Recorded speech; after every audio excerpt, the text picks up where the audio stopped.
So, you're a dog owner in Valdosta and you're looking for a trainer. You are absolutely in the right place.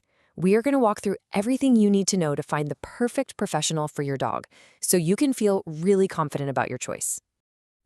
Having a well-trained dog just makes life here in Valdosta so much better. Think about it. Calm walks down Ashley Street, relaxing trips to the park, even just navigating your own neighborhood becomes way easier. That great life you want together, it really does start with good training.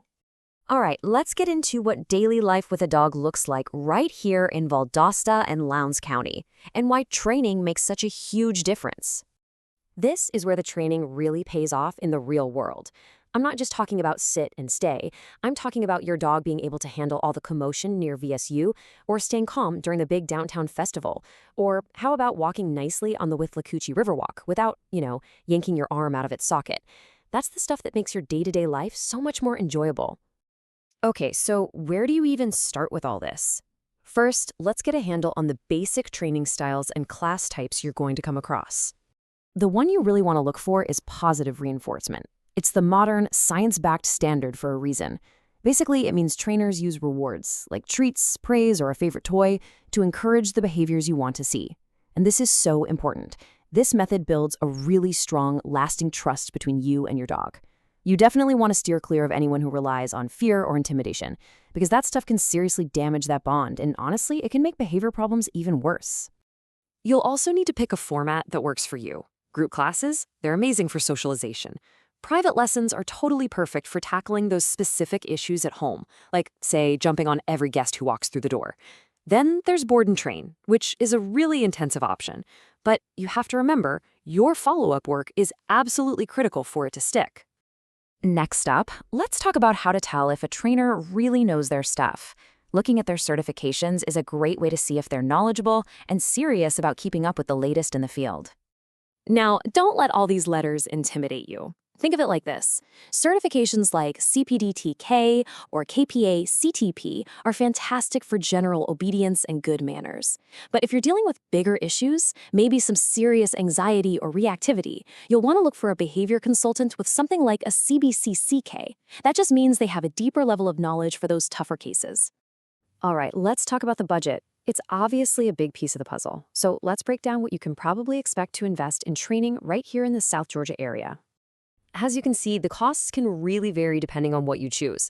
A 6-week group class might be somewhere in the $150 to $250 range, but then you look at a 2-week board and train, and that's a much bigger investment. This chart should give you a pretty good ballpark for what to plan for. And hey, if you just want one simple number to keep in your head, a single 1-hour private lesson here in Valdosta is usually going to be somewhere between $70 and $120. That's a helpful starting point when you're making your first calls. Okay, so you've found a few trainers you're interested in. Now it's time to actually talk to them. And going into that conversation with the right questions is going to make all the difference. Think of this as your little cheat sheet for that call. You absolutely want to confirm they use positive reinforcement. Ask about their certifications, ask how they track progress, and what the fees include. And if you're dealing with a complex behavior problem, it's a great idea to ask if they work with vets. Honestly, any true professional will be more than happy to answer all of these. Great training also helps you be a great neighbor. So let's quickly go over the local rules and then talk about some awesome places where you can go practice all those new skills. There are really just 3 big things to remember for Valdosta and Lowndes County. First, there is a leash law. Whenever your dog is off your property, they need to be on a leash. Second, a rabies vaccination with the tag on the collar isn't just a good idea, it's required by state law. And third, just be a good neighbor about nuisance barking. Good training, of course, helps with all of this. And now, for the fun part, where to practice. You can work on your loose leash walking on those great trails at Freedom Park, or you can head over to the fenced dog park at John W. Saunders Memorial Park to practice your recall. These spots are just perfect for taking what you learned in class and applying it to the real world. So let's just pause for a second and think about all this. What does your dog really need? Is it the socialization you get from a group class, the one-on-one attention of private lessons, or maybe that super focused approach of a board and train? There's no single right answer. It's all about what fits your goals and, of course, your dog's unique personality. At the end of the day, putting in the effort for good training is about so much more than just having a dog who listens. It just opens up your whole world, right here in Valdosta. It means you can have those calm walks downtown, enjoy relaxing visits with friends and family without any stress, and build an even stronger, happier bond with your dog. Happy training!